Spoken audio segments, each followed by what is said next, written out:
We talked about different constituents, different kinds of publics in a public relations program. So who are the publics? It can be customers, suppliers and vendors, it can be intermediaries and channel members, it can be government agencies, it can be financial community investors and other people, it can be local communities, and it can be even potential employees, people who you want to attract. It can be a whole bunch of other folks as well. Many times it can be not-for-profit organizations who can create problems because they might want you not to do certain kinds of things. So there's a whole bunch of people that you might be wanting to target and influence, but it all depends on the task you have at hand. Various kinds of tools exist.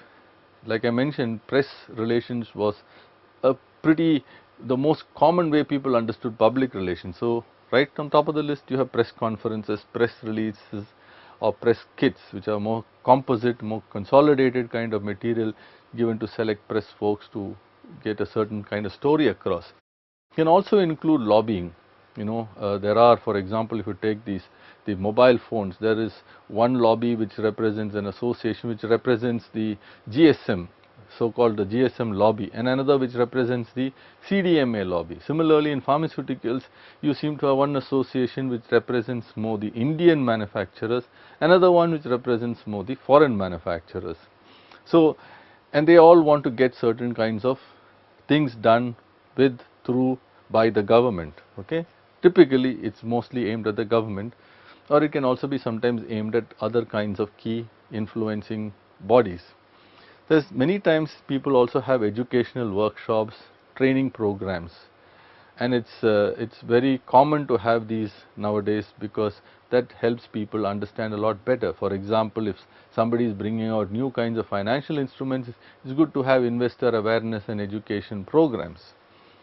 Exhibitions and shows are a great way many times to explain about your product, your company, what it's doing. Also has in-house journals. Many companies have this aimed both at external audiences and also at internal audiences like employees.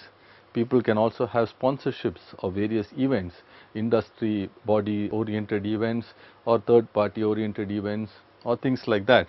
There can also be fact sheets, white papers, thought papers and so on and so forth, put across your point of view in different kinds of vehicles so as to get a certain kind of leadership position.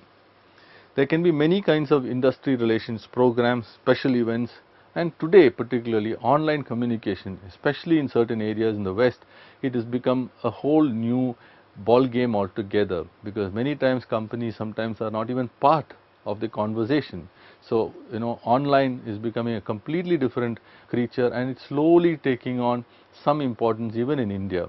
And there are, as usual in many of these cases, there are regulatory issues and all kind of controlling and determining how one can use these various instruments. It's very important therefore for us to understand the difference between something like advertising and something like publicity. The first and foremost thing with respect to advertising is the organization has to pay for it, and it's clearly identified with the organization.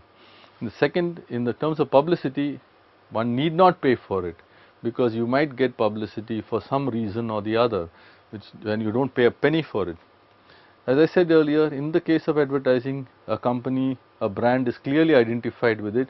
In the case of publicity, may or may not be identified with it. Okay. The third thing is in terms of the content. A firm has total control over the content, the coverage, the media and all that kind of thing. But in publicity, we have little or no control over what really happens. The fourth thing is the schedule. One can schedule an advertisement as many times as one wants it in different kinds of vehicles. With respect to publicity, you may or may not get it. And if you may or may not get it more than once, you cannot really have any control over how many times it might come up. Sometimes bad news, like we know, travels faster than good news. It takes a long time. Then the intent. Now here the intent is really to create, maintain and enhance a good impression. In the case of publicity, it is mostly presented as more factual, because the idea is to have some credibility. The impression that finally somebody gets may be good or bad, or it can be positive or negative or neutral. One really has no we have no control over how it is kind of presented and also therefore how it is received. Credibility of an advertisement generally low to moderate because people see it as motivated and clearly identified with somebody, whereas in the case of publicity it tends to be quite high. So there are fairly fundamental differences between something like advertising and something like public relations. So a big challenge with respect to public relations programs is evaluating how effective it is. Most times it's very tough to quantify. But today people are trying various ways by which one sees how it is quantifiable. For example, people might see how many column centimeters of coverage one gets for one's company, one's CEO, one's brands in different kinds of media vehicles. Online there are a bunch of new kinds of tools to see, for example, is X or Y a key opinion leader, okay, or is this company seen as more credible than another company, various ways to do it. Secondly, with respect to public relations, it tends to be very long-term oriented, unless there is a specific crisis or a situation which one is addressing and one can see whether that intervention through public relations has helped. And there are many measures therefore that are available depending on the kind of media and the kind of situation. So there is a bit of a challenge, but I still think that something like this needs to be measured. So to conclude, public relations is an important weapon in the overall arsenal that a company has while designing and developing an integrated marketing communications program. In India, it has historically been seen as essentially press relations, but today it covers a whole gamut of things. There are many critical audiences that one can attack and target through selective and sustained use of public relations.